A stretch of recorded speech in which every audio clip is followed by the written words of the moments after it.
Hi, welcome to Spiritually Speaking. This is Skyla, and I'm here again with Danielle Fletcher. Hi. So we wanted to get into quite a few things today, but what we wanted to start with was signs, synchronicities, and I think use universal guidance, because I feel like that could put us into a lot of different kind of rabbit holes, and they're all three pretty big topics. So what is there anything that you have a recent experience with that's a sign that's so undeniable you know it had to have come from God, that's just it was so profound that you're like, okay, come on. Yes. I do. The first thing that pops in my head is something that happened recently. It was probably a few weeks ago, but I was on TikTok scrolling one night, and some girl on there was talking about Proverbs 16, Proverbs chapter 16. And so I really loved the TikTok, and so I got out my Bible, read Proverbs chapter 16, asked ChatGPT to dumb it down for me, because sometimes I don't know. ChatGPT. I love ChatGPT. I love ChatGPT. And I love the way, if I tell it to talk to me like I'm in third grade, then I put emails in there. I'm like, okay, especially when there's legal language and stuff that I was not trained to understand. I'll put it in there. I'm like, dumb this down, and then I understand everything, and I feel so smart. So yes, it's great.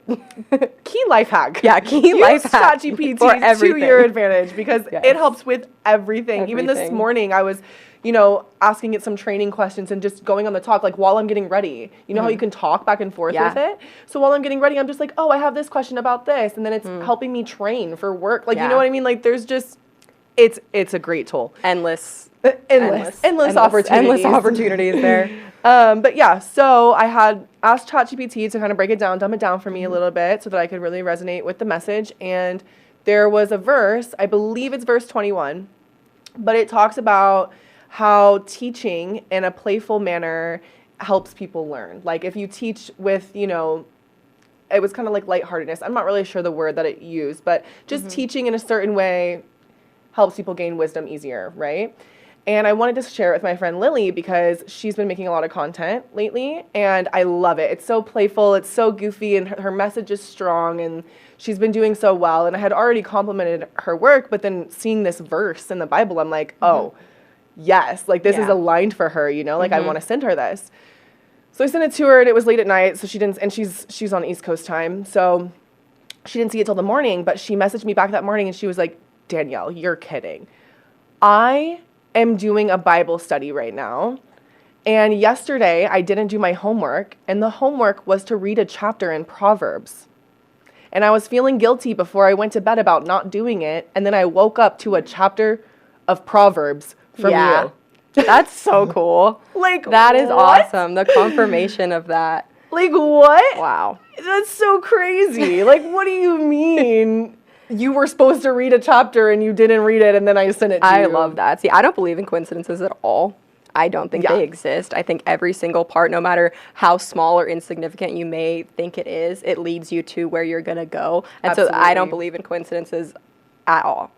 I completely agree with that. I think the more you pay attention, especially, and the more you think that way, obviously, people who don't think that way, the signs could mean anything. But if you take synchronicities and things like that as a sign from God, then God will continue to show you those signs and synchronicities when he's guiding you towards a certain and saying path. Thank you. Every time something like that happens, say thank you. Thank you to my angels. Thank you, God. I love these signs. Keep giving them to me. And I actually, my spiritual teacher that I've been working with for a long time, for probably 10 years now, she suggested that I get a specific book. So I have a journal where I journal every day anyways, and then I have a separate journal for dreams and stuff like that, and then I have a specific journal for wins. And so those are spiritual wins or mental wins or things like that don't make any sense, but they happen, and you specifically write them down in this journal. I have a separate pen for this journal. It's very special. And I write all the things down, and the more that I write down, the more they happen. And I notice when I fall off, I start to not see them. And when I'm writing them down often, I'm seeing them every day, a couple times a day. Well, and then when I'm not paying attention, it's okay, wait, why can't I think of anything that happened? But the more you pay attention, the more it happens, and the more you say thank you, and the more you're grateful, and the more it continues to happen for you. Yeah, it's like the red car theory. You know, What's like the red car theory? there's like this theory, like think about a car that you maybe bought or a car that you had never seen before or something like that, and then you see it, and then you start seeing it everywhere because you once saw it. You know what I'm saying? Hold on. I have a specific story that I was going to bring up today about that. Okay, so, but not about the red car theory, which I didn't even know that was like a thing. But we were going into like signs. So one of my best friends was dating this guy for a while. It was the same amount of time basically that I was dating my ex-boyfriend, and that's how I met my ex-boyfriend and stuff. And she broke up with him about 3 months before I broke up with my boyfriend. And she said that someone told her to ask for a specific sign. And so she asked, she's like, okay, God, if I made the right decision by breaking up with blank, show me a pink car, which is not something that you see often. Like, you don't see pink cars often. And then she starts seeing pink cars everywhere. She starts seeing pink cars. I start seeing pink cars. I'm like, I've seen like 10 pink cars this week, and I never see pink cars. But as soon as she told me about them, then I start seeing pink cars everywhere. And so then I took it even further because I was like, oh, I want to try that out. Like, that sounds really fun. And so then when I broke up with my boyfriend, I was like, okay, universe, I want to see a yellow butterfly, right? And I feel like that's specific enough where it's like you don't normally see yellow butterflies. And like 2 weeks has gone by, and I'm like, God damn it, I know I made the right decision. Where's my fucking yellow butterfly? Like, what's going on? And I was having a particularly bad day at work, and I just got home, and I was like, okay, like, I'm so glad to be home, whatever. And this guy comes just like rushing out of my building, and he has a plant that he's like going to like throw away or something. And there's a streamer of yellow butterflies around the plant. And I was like, I just started crying because I was like, wow. Thank you. Like, that's so nice. And then it went even further where, like, 2 weeks later, I was in Florida with my friends, and we were driving in the car. We were all in the car, like, laughing or whatever. And then this butterfly, like, this big, like, I'm not even kidding you, like, a giant yellow butterfly this big, flies in front of the car window, and it's almost like time stopped so I could, like, see it. Yeah. And, like, I could see the whole detail of the butterfly and everything like that. And I was like, oh, my God. And everyone's like, did you see that yellow butterfly? And I was like, yeah, I did. And I had told none of them about this. That's so crazy. And then the third one. Oh, my God. Yes, a fucking third one. And so this was when I was, like, cleaning the absolute, like, rest stuff out of the house because we lived together. And there was, like, a junk cabinet, you know, in the kitchen that I had, that was the last of my stuff. And I bring in all, like, the literal last stuff in the entire house, and I bring out this stack of papers, and this envelope falls out, and there's 2 stamps with yellow butterflies on the paper that fell out. What are the odds? Right? I just... Right? Well, at least you know for sure that breakup was in divine alignment for you, because if but what it really, that tells you anything. What it really taught me is, like, you, like, ask for signs. Yeah. Ask for signs, and the universe will deliver. And don't look for them too hard, because then they won't come. And that's what I was doing for, like, the 2 weeks, is I was looking for them so hard, and I was like, God damn it. Where's my yellow butterfly? And they'll come. And then I saw it. Yeah. I think that's a good lesson, honestly, with, like, anything in life.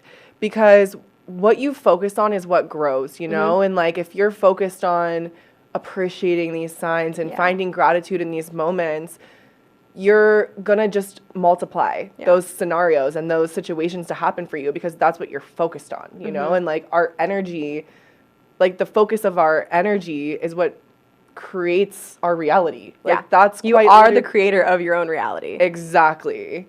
And I think, like... I don't know. I just think people get too caught up in thinking, like, oh, that's, like, manifestation, that's woo-woo, like, it doesn't really exist, and, like, all of these things. But just try it, you know? Like, my advice to anyone is just for 1 week, try to focus your energy on the positive things. Just anything you can be grateful for, anything that you can find that gives you joy. Like, say your dog gives you the most joy in this life, you know? So spend more time with your dog then. Yeah. Spend more time in those moments of joy. When they come to you, don't let them be fleeting. Try to really revel in that feeling of feeling good however you can. And you're quite literally putting your energy towards the direction of good things coming to you. Yeah. Like, that's just how life works. But I think a lot of people get really confused. And also, I will say, it is It is difficult. It is difficult to know that you control your reality because you have a lot of responsibility at hand if you do know that, you know? And I think people give up their responsibility by saying, oh, like, yeah, I think people give up a lot of responsibility when they say that. Well, they think it's easier to just coast by and let things happen to them. Yes. Instead of seeing as everything is happening for you. Yeah, it's happening for you. And I think it's really important not to label things as good or bad. Because you have no idea what it's bringing you to. Like, there's this, I forget the exact name of the story, but it's like the tale of the ancient Chinese parable or something like that, where I think about this like once a week probably, where this farmer lives in a small town and he has a horse and it makes him a bunch of money or something. I don't know exactly what happens. And the horse gets away and the whole town is like, oh my God, that's so terrible. And like, that's so awful. Your horse that made you money is gone. And he's like, is it good or is it bad? Who's to say? And then the horse comes back and brings a bunch of horses with it that he found in the wild. And everyone's like, oh my God, so great. And he's like, good or bad, who's to say? And then the son is like riding one of the Mustangs that came in and broke his arm. And everyone's like, oh my God, that's so terrible, right? And he's like, good, bad, who's to say?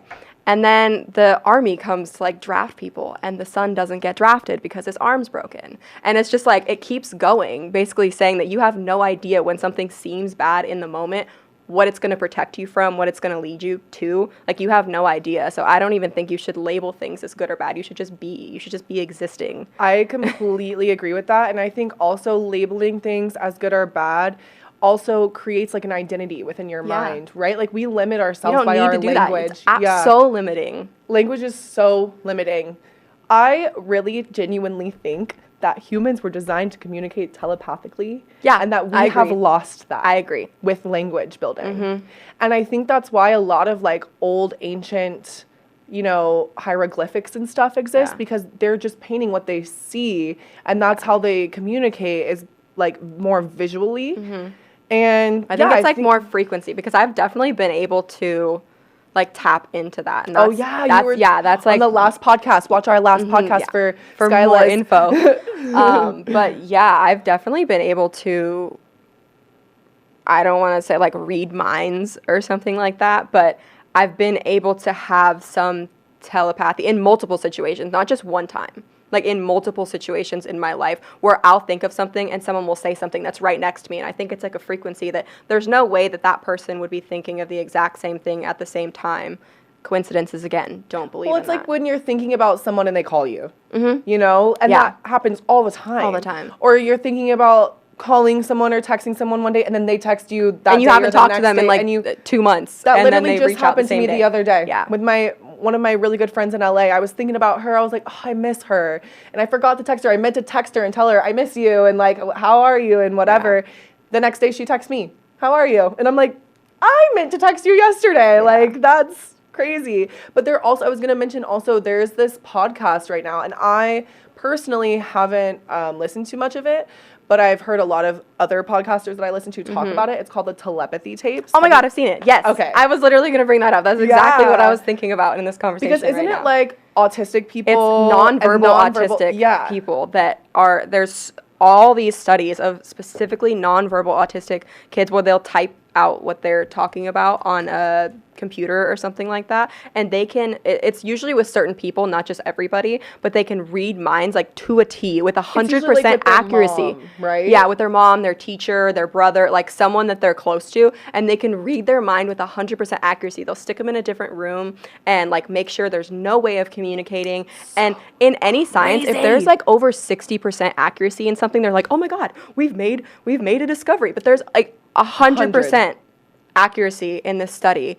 And I mean, my mind was blown. So yeah, the telepathy tapes, listen to that, because that blew my mind. I'll listen to it when I'm like on the treadmill or something like that. And it's just, yeah, that's insane. That's insane. Yeah. And also I just saw something, I forget what it was, some new discovery with autism where there's a part of the brain that is activated when they get like really overstimulated. Like, you know how that's like a very correlating like sign. Yeah.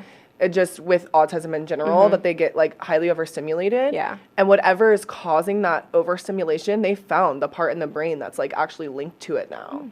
So I'm wondering like where that study will go and like what that really entails, because that could be the area that, you know what I mean? Like maybe they're overstimulated because they're getting more senses in than we are. Yeah. So like I think 100%. Yeah.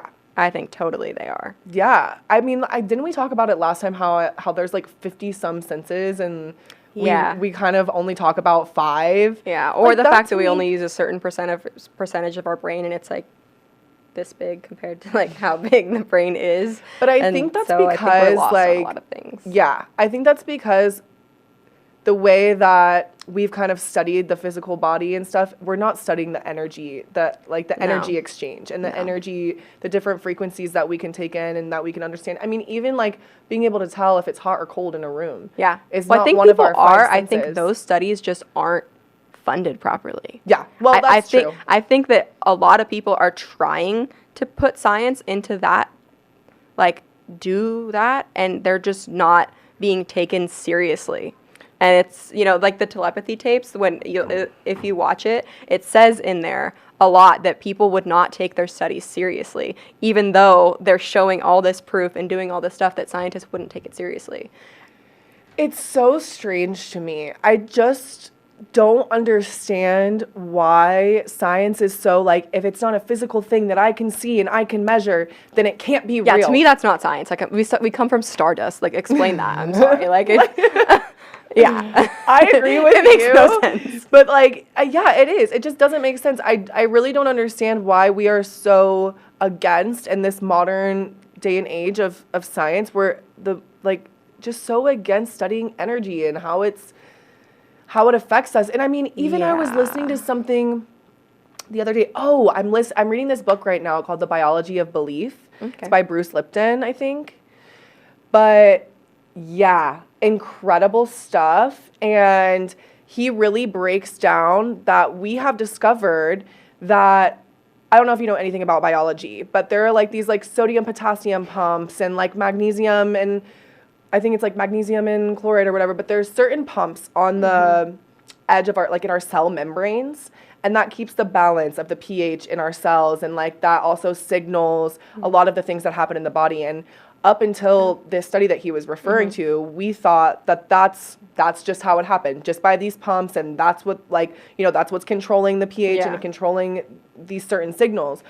But he actually discovered, or I don't think it was him, but just like a study that he was referring to, that the energy mechanism, like the different frequencies that you introduce to the cell, actually changes the pH even more rapidly and has a higher like effect on it than the slow like potassium pump or whatever, like the ionization of the pH of the cell, because like that's what makes pH higher or lower is like how it's charged. Yeah. Okay. And so know that much.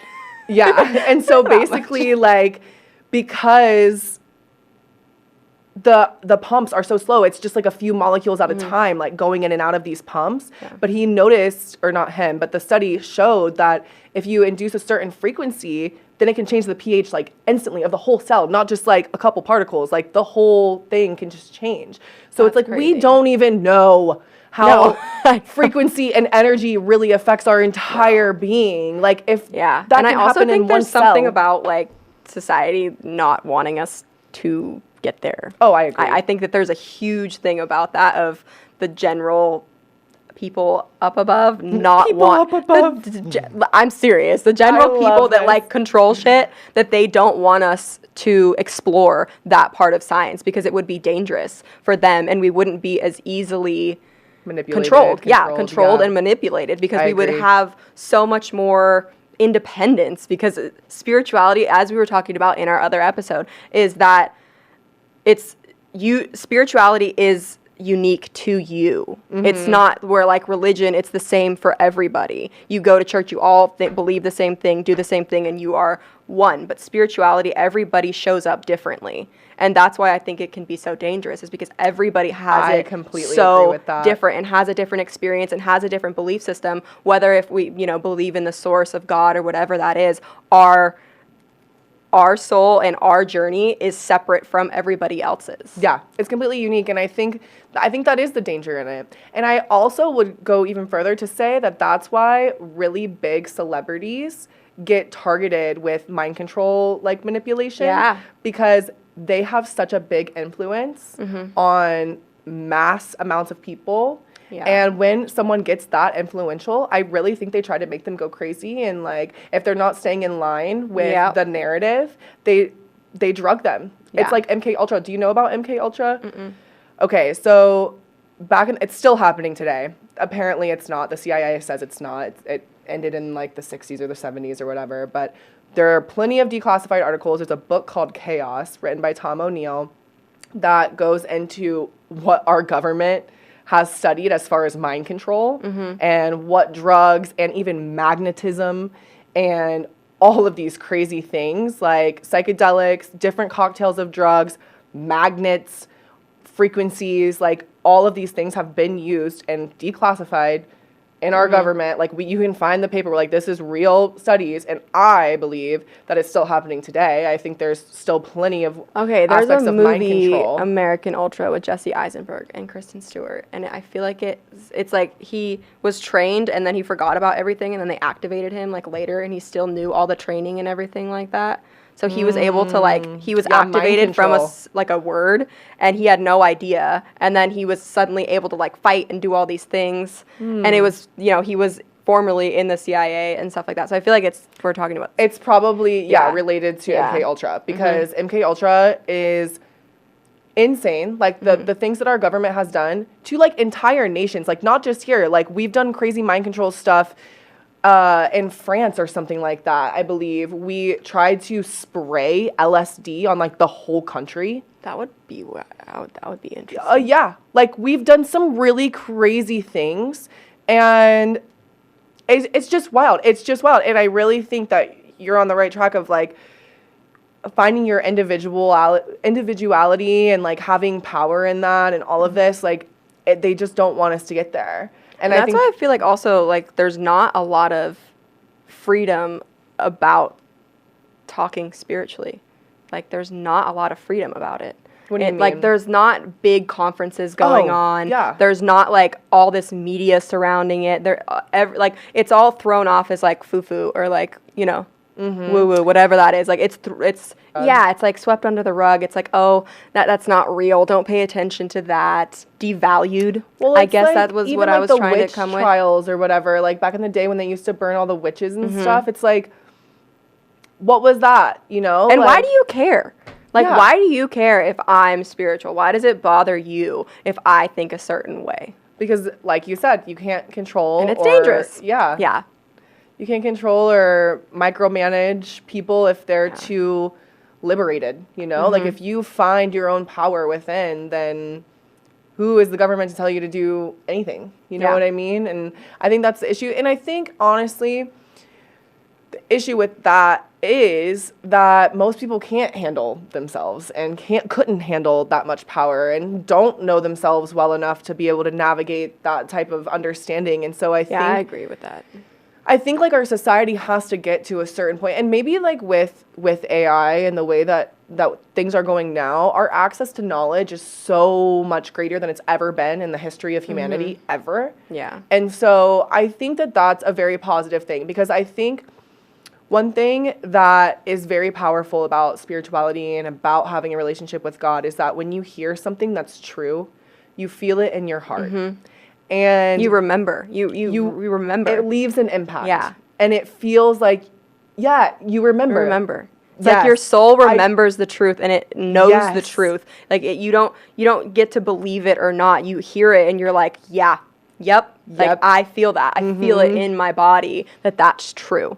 And that's how I think when things are true, is you can feel it in your soul that it's true. Especially when it comes about God. The way you just you're said remembering that. it. The first time you said remember, I was like, like you remember it in the future, like it sticks with you. And then I'm like, wait, no, your soul remembers it. And I completely agree. That's such a beautiful way to put that. But like, it's true. And I think that is the power with, us having all of this information on our hands and being able to have access to all of this knowledge, is that the more people who actually try and ask ChatGPT questions like, why are we here? Why am Yeah. I here? What's my purpose? And like all of these things. And just to have that readily access to I've that been much playing information. with ChatGPT a little bit too, and ChatGPT is my therapist. I just started. I had a great day with a friend of mine, and she was just telling me how she's asking all these prompts on ChatGPT and stuff. She's like, you need to do this, you need to do. I was like, okay, I'm on it. I'm doing all these things, and so I want to do that some more, and then I'll come back on here and kind of share what happened. But I think the consciousness is communicating through AI because it's a vessel for what's going on to be heard. And people will listen because it's like, oh, it's AI, and people are getting more comfortable with it. And I think people are they're getting a little more comfortable with a little bit at a time. Like the same way how they make movies about all these crazy stuff, like all the stuff that they made movies about like 60 years ago, now happening now. Yeah, happening. It's preparing us for... Do you know about that book with the Byron Trump or whatever, and then there's another book about a boy named Elon who goes to Mars? No, but I believe it. I freaking believe it. All these hands books down. were written in like the early 1900s. Yeah. No, I so believe it. And it talks about Byron Trump. That one of them is about like Byron Trump taking over like this, that, and the other. And then the other one is about a boy named Elon who wants to go to Mars or something like that. Yeah, It's what like, the heck? But there's so many times when that happens. It's like, it's not, I'm sure there's so many more instances where that has happened. Yeah, and not to get too off topic, but I mean, it's on the same topic, but off of our set topics. But with the whole like AI and what you were saying, like consciousness is speaking to us through AI, I really believe that. And I was listening to this podcast the other day, and they put this perspective in my head of it that really blew my mind. And basically, so they're first talking about like numerology, talking about like Fibonacci sequence and how the earth is fractals, it's patternist. It's very obvious that we have a creator, right? Yeah. Because if you really look into, I mean, just the math of like the circumference of the earth being the same as the distance, and like there's just so many crazy coincidences. Right. I see you. Yeah. No, but they were talking about fractals and patterns and how everything relates back to zeros and ones, and that's why we use it in coding, because it's either probable or not probable. And they were explaining it like the double slit experiment, you know, with quantum physics, where if you're observing something, then it's a particle, and if you're not observing it, it's a wave. Do you know what I'm talking about? Okay, so they were comparing it to that. So that's like the zeros and the ones. Like it's in a probability state if it's zero, or it's there if it's one, you know? So it's like yes or no, like everything. And we talked about this in our last podcast. Our whole reality is dual. There are equal and opposite sides of every single thing in our reality. Yeah. Otherwise, it wouldn't exist. Exactly. So the basis of AI is computing mechanisms that are solving, you know, these huge mathematical equations. And the basis of the coding is zeros and ones. So we have quite literally created intelligence, a form of intelligence, with zeros and ones. So what does that say about us? You know what I'm saying? Yeah. Like, if we can create... That's a lot to, like, grasp, but yes.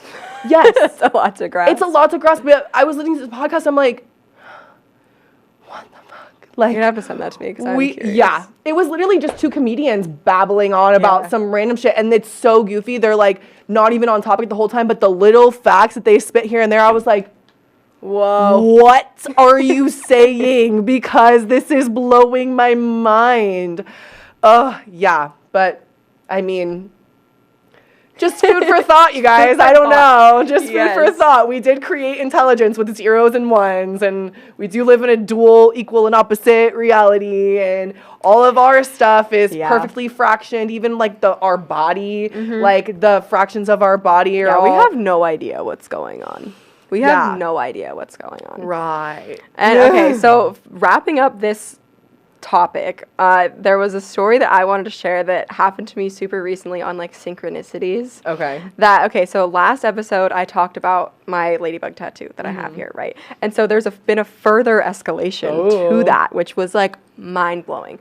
So I got this tattoo because like years ago, I had a thought that came into my head that was like, oh, it'd be so nice if someone called me Ladybug. And then the person with me called me Ladybug, and it was super random. And then I'm at dinner like 3 weeks ago with my friend Jen, and she looks at me, and she had never told me this before. We've been friends for like a year.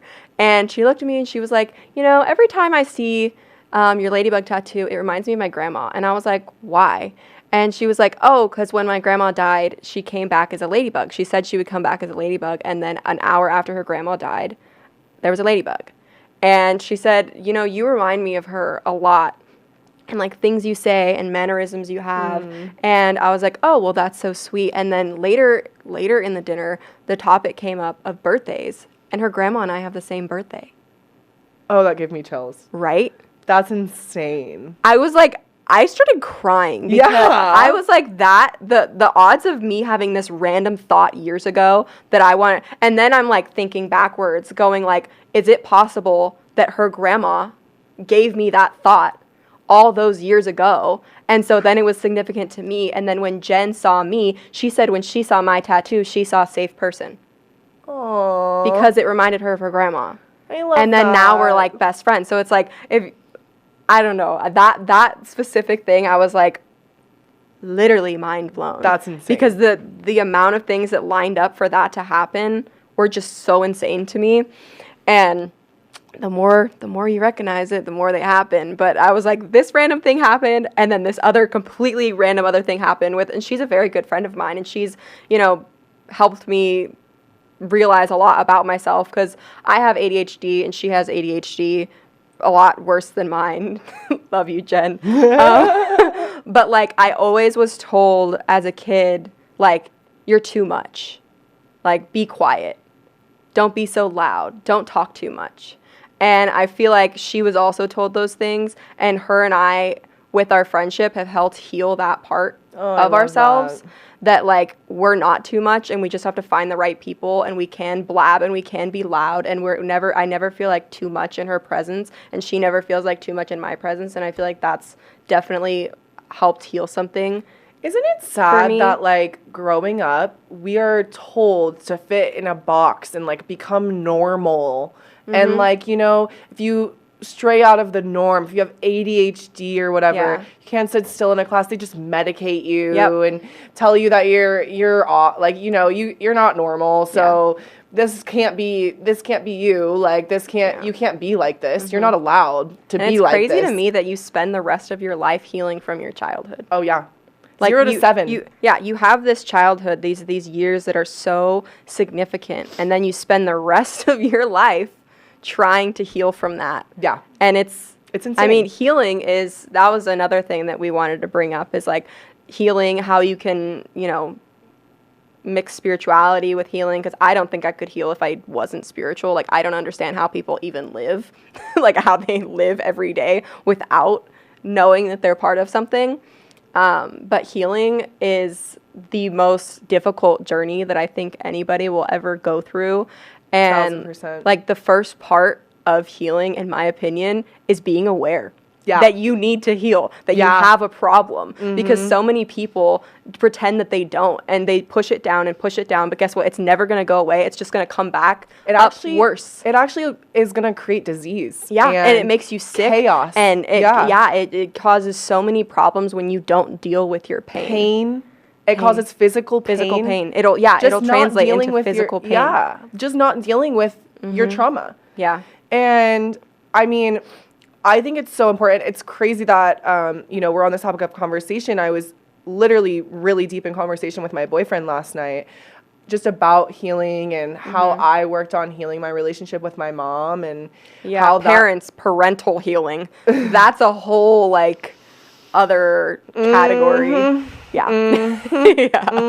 It took me moving across the country to even be in a mindset away from it enough to feel an understanding of, like, the work that needed to be done. Because you can't heal from something while you're inside it. Oh, yeah, no. You cannot. Like, it doesn't work. You're just going to keep going into a circle. You can't, it's impossible to heal from something while you're inside of it, whether that be a relationship, you know, with your parents, or with your boyfriend, with your girlfriend, with your sibling, whatever it is. You cannot heal while you're in it. You need space separate so you can look at the whole picture because you can't see it Yeah, when you're you inside. can't see it when you're in it. And I didn't even know, like, a lot of my tendencies that came up in my first relationship that I had once I moved away.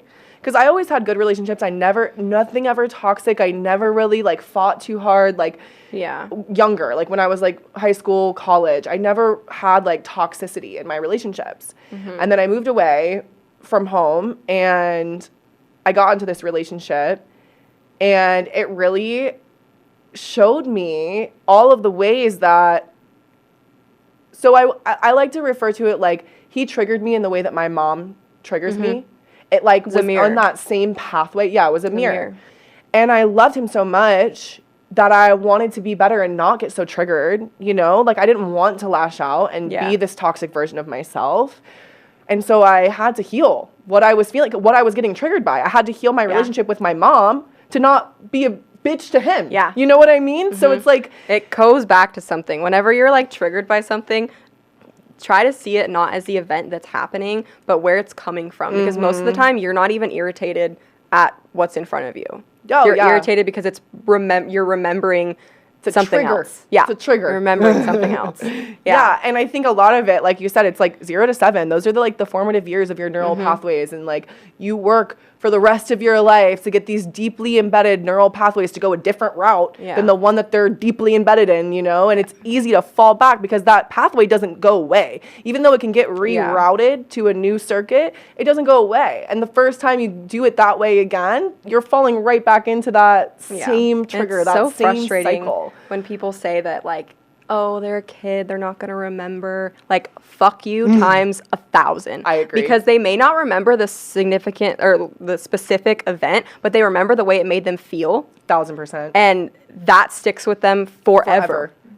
So take care of your children. Yeah. Or don't have kids.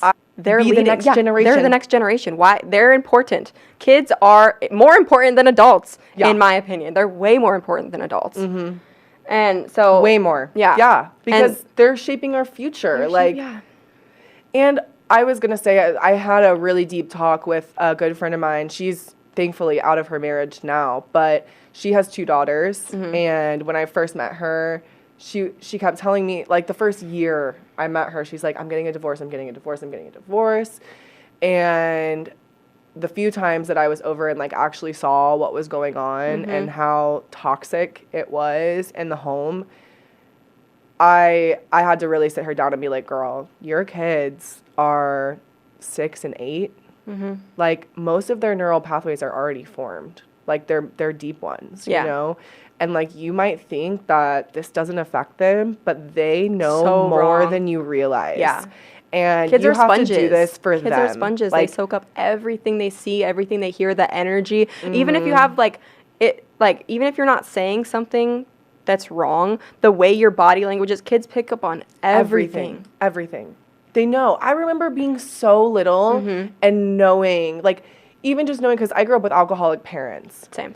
And well, dad, not mom. Both of mine. So, but I remember them trying to, like, act like they weren't drunk or something. And I'm, like, 4 years old. You can see right through it. And you know, like, you know, even at a little young age. Like, my mom would try to hide, like, smoking weed. And I'd be like, she's smoking weed. Like, I knew. I remember telling so I have a best friend that I grew up 4 houses down from since we were 4 years old. I've known her my whole life. She's, like, my sister. And I remember telling her, she reminded me of this story the last time I saw her, because I never remember stuff from my childhood. I feel like I just, like, put a block on. Yeah, most of it. that one. But she said she remembers this time where we were, like, peeking out into the backyard where our parents were. My mom and her dad were out in the backyard smoking weed. And I knew what weed was. Like, I just knew somehow, like, maybe movie. I don't know how I knew this, but I was, like, probably 5 or 6 years old. And I told Lauren, I was like, you know, they could go to jail for that. Like, this is illegal. Like, they're doing little Danielle, this is illegal. Yeah, it was bad. And she didn't even know what it was or, like, anything. In Ohio, like, it was very illegal. Absolutely. Yeah, so I knew they were doing, like, bad things. And I remember telling her that. And it's just, like, You are so much more aware as a Yeah. child than we give children credit for. I cannot wait, honestly, to have children. This is like how me and Torin got on the subject of this last night, because like I genuinely feel like we are so yin and yang. We have this beautiful balance of like me being so feminine and spiritual and him being so masculine, and the way he thinks about grounded. Yeah, he's very grounded. And so I'm so excited to see how our kids turn out, because it's like, and we both just had such crazy childhoods that were just so unfortunate, and that we both have a lot of resentment towards. And I think like, if anything, the silver lining in that, and it's not good or bad, right? It's just, it is what it is. And the silver lining and the positive aspect of that is that we're going to raise the best kids ever. Yeah. And I feel like I'm really happy that I went through that stuff at an early age, because I feel like it's given me superpowers as an adult to be able to see through bullshit. And I'm able to like, I'm such a good judge of character, I feel, and I can tell if someone's energy is off. I can tell when someone's lying. I can tell by their body language if they're like, if they're happy or annoyed or whatever it is. And I feel like I was able to learn that from such a young age. And so now I'm able to like sense manipulation, and I'm able to see all those things so quickly. Whereas like someone who maybe didn't have a super crazy childhood, then they go out into the world and they have real tangible things that can be taken from them, and they get bamboozled. Yeah. Because they don't understand that people think that way. I think that comes from like a heightened sense of intuition. I think comes from a lack of guidance. Yeah. Because I don't know, I don't want to speak for you, but like, because I didn't have very much guidance, I had to figure everything out on my own at such a young age. So God gifts us with this strong intuition, and that's the tool that we've been sharpening since we were old enough to even think straight, right? So it's like, obviously that tool for us has been extremely sharpened and is extremely, well-versed, because it's like, we had to, and that, and that's just the truth of it. But at the end of the day, I don't think I would trade it for the world, because I love having that strong intuition. I think it's so amazing. Like, I'm the same way. Like, I feel like I can sense people's energy the minute I meet them, and I can understand if someone is full of shit or whatever. It's like, it's such an important life skill. Like, it's such an important, I'm street smart. I'm not necessarily like I read it in a book and I can retain the information, but I'm street smart. I know how to get around. I know how to protect myself. I know how to protect the people that I'm with. Like, I know how to get by in that type of sense. And it's because I've had to figure that out at such a young age, and that gives me so many skills now. And it's taken me, I feel like this has been the best year of my life so far, where I think that's happened every year for the last like 7 years, where like every year has significantly gotten better, because I'm putting so much energy into healing, because I want to be the best version of myself every single day. I repeat affirmations every single day. I am the best version of myself. I am becoming the best version of myself every single day. I am the best version of myself, and I don't go backwards, because I choose to go forwards. It's like I'm making the conscious decision to be better and not go backwards. And recognizing the wounds that you have and accepting them, saying, like, I see you, and I'm ready to understand you, and I'm willing to do what it takes to heal you. And it's such a hard, it's like holding the hand of your inner child. Yeah. And something that I did that I feel like helped me a lot is I went through like photo albums and stuff, and I found a photo that like resonated with me a lot, where I knew where I was like maybe 4 or 5, that I knew I was in a really bad place and a lot of really bad things are happening. And I put it on my mirror and I looked at her every day. And it was a big part of me that was healing, because I'm becoming the person that she needed. And I'm gonna cry. Yeah, like I'm becoming that person that she needed, and that's like all I can ask for is to. Don't look at me. I'm sorry, you're making me cry. But, like, becoming the person that she needed, I think, is the most powerful part of healing. in going that direction, because I think there's so many people that go the wrong direction is they're hurt and they decide to hurt other people. Absolutely. And I've been in therapy since I was like 6 years old, because I had a pretty tough like upbringing. And so I've been in therapy pretty much my whole life, maybe like 5 or 4, 2, I don't know how long.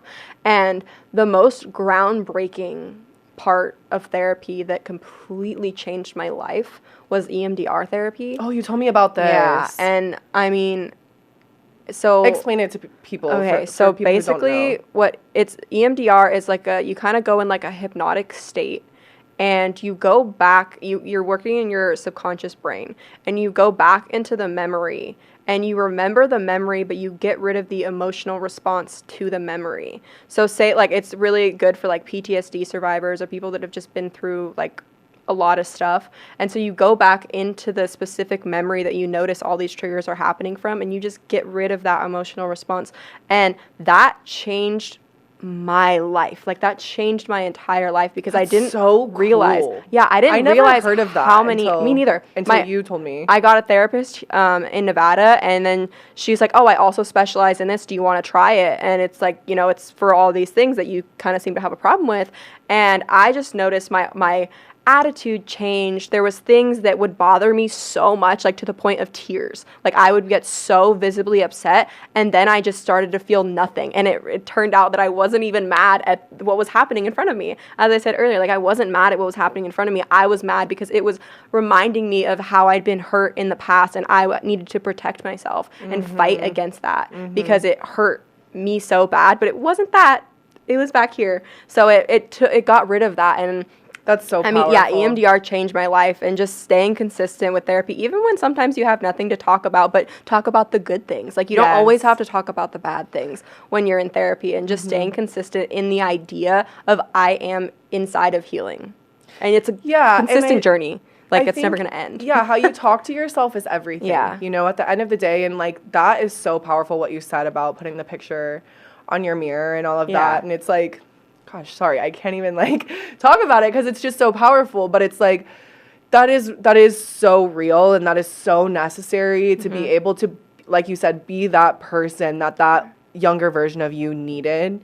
And I think that is a message to anyone and everyone, is just like, when you find yourself in this state of you're getting triggered all the time, you're, you know, responding in ways that you don't mean, you're hurting the people who really love you around you. And it hurts to do that. Like, it doesn't feel good. Of course. To be in that place where you're constantly frantic and you're, you know, being triggered by things. It doesn't feel good to react that way. Yeah, absolutely. And I think, like, I think that's when you learn really, I mean, it's different for everyone, but everyone could take some type of, you know, reflection of themselves. Think about the last time you got insanely mad for what seemed to be no reason. And then try to understand what it is about this situation that's triggering you. Because the more that you know and the more you understand it, the less really it's going to trigger you.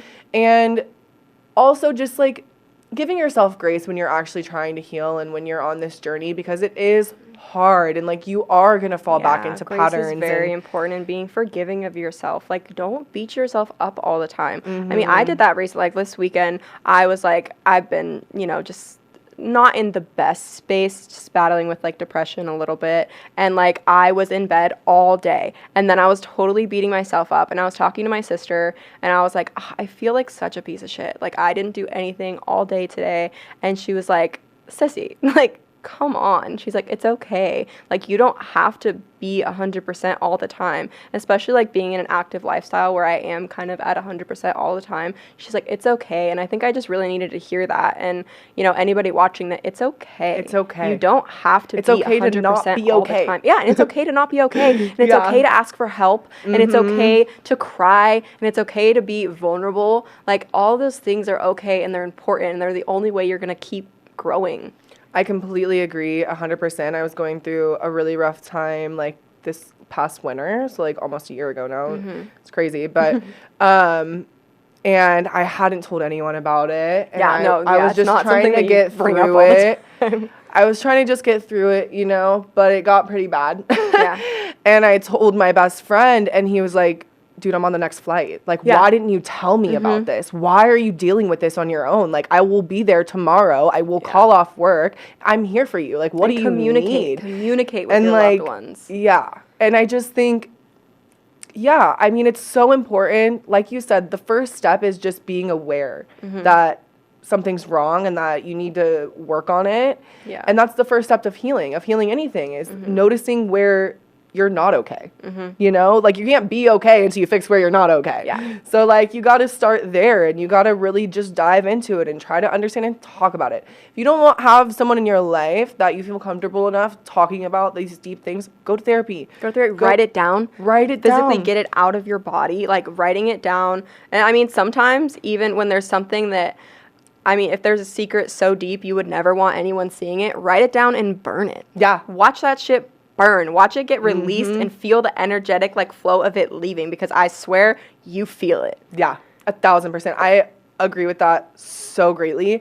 I've done that in situations where I didn't get the right kind of closure I wanted from like a guy, but I'm not gonna be like hitting him up like, can we hang out for this closure, you know? Dude. And instead of falling to a weakness and hitting him up one more time or sleeping with him one more time just to get that sense of closure, if you write down how you're feeling and burn that shit, it's closed. It's gone. The book is closed. But yeah, I mean, I think Yeah, I feel like we touched on everything that we wanted to talk honestly about. really great. We got into a lot of rabbit holes, but they were well-deserved rabbit holes. I'm happy with it. Yeah, me too. And I knew we wouldn't need a third point, by the way. No, I know. I was like, I have these two. Like, should we do a third? She's like, I think we'll be fine. I'm like, I think we'll be fine. If we need one, here's my idea. Yeah. But Yeah, I I think think we're these good. two are deep enough for us to talk about for hours. Yeah. Okay. Well, thank you all very much for joining. Have a wonderful day. Stay tuned.